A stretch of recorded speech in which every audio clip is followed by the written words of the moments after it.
Welcome to Brinda engineering academy.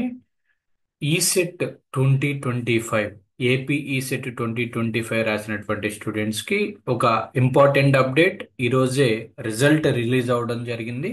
So ఈ వీడియోలో మీ యొక్క రిజల్ట్ ఎలా చెక్ చేసుకోవాలి అంటే, ఈ యొక్క ఏపీ ఈసెట్ 2025 యొక్క రెగ్యులర్ వెబ్సైట్ ఉంది కదా, ఆ వెబ్సైట్లోకి వెళ్ళండి. ఏపీ ఈసెట్ 2025 వెబ్సైట్లోకి వెళ్ళిన తర్వాత మీకు ఇక్కడ రిజల్ట్స్ అనేటువంటి ట్యాబ్ ఇచ్చారు, లేదా డౌన్లోడ్ ర్యాంక్ కార్డు. ఈ రెండిట్లో దేనికి వెళ్ళినా మీకు మీ యొక్క రిజల్ట్ అనేది కనబడుతుంది. ఇక్కడ చూసినట్లయితే మీ యొక్క రిజిస్ట్రేషన్ నెంబర్, ఈ set hall ticket number, date of birth enter చేసిన తర్వాత వ్యూ రిజల్ట్ మీద ప్రెస్ చేస్తే మీ యొక్క డీటెయిల్స్ ప్లస్ మీ యొక్క ర్యాంక్ అనేది కూడా డిస్ప్లే అవుతుంది. అలానే ర్యాంక్ కార్డుని కనుక డౌన్లోడ్ చేసుకోవాలి అనుకుంటే కనుక సేమ్ ప్రొసీజర్.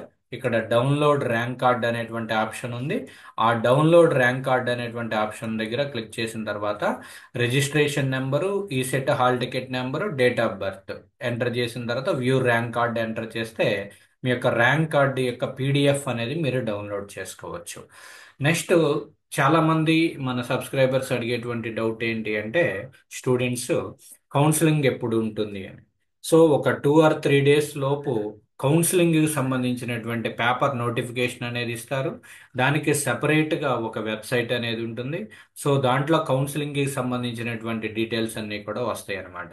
సో మీరు రెగ్యులర్గా మన ఛానల్ని సబ్స్క్రైబ్ చేసుకుని ఫాలో అవుతున్నట్లయితే ఈ యొక్క కౌన్సిలింగ్ ప్రాసెస్లో జరిగేటువంటి మీ యొక్క డౌట్స్ కానీ, ఏ కాలేజీ ఎలా ఉంటుంది, ఎక్కడ ప్లేస్మెంట్స్ ఎలా ఉంటున్నాయి, మీకు మీ ర్యాంకుకు సంబంధించి మీకు ఇక్కడ 2 ర్యాంక్స్ ఇస్తారు. ఇంటిగ్రేటెడ్ ర్యాంక్, బ్రాంచ్ ర్యాంక్ అనేది ఉంటుంది.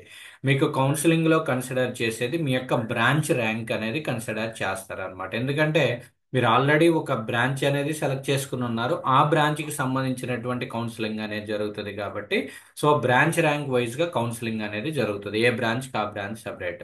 సో ఇలాంటి డౌట్స్ అన్నీ కూడా మీకు మన ఛానల్లో అప్డేట్ చేయడం జరుగుతుంది. సో మీరు ఈలోగా ఏంటి అంటే క్యాస్ట్ సర్టిఫికెట్, ఇన్కమ్ సర్టిఫికెట్ కంపల్సరిగా రెడీ చేసుకుని పెట్టుకోండి. ఇన్ కేస్ ఈడబ్ల్యూఎస్ గనక కోటా కింద గనక ఉన్నట్లయితే, అంటే 2.5 lakhs బిలో గనక ఉన్నట్లు ఈడబ్ల్యూఎస్ సర్టిఫికేట్ అనేది తీసుకున్నట్లయితే మీకు ఈడబ్ల్యూఎస్ సర్టిఫికేట్ వల్ల కూడా కొన్ని సీట్స్ అనేవి కేటాయించడం జరుగుతుంది అనమాట. సో ఇవన్నీ కూడా రిమెంబర్ చేసుకోండి. ఏదైనా డౌట్స్ ఉన్నా కూడా కామెంట్ సెక్షన్లో తెలియజేయండి. Thank you for watching Brinda engineering academy.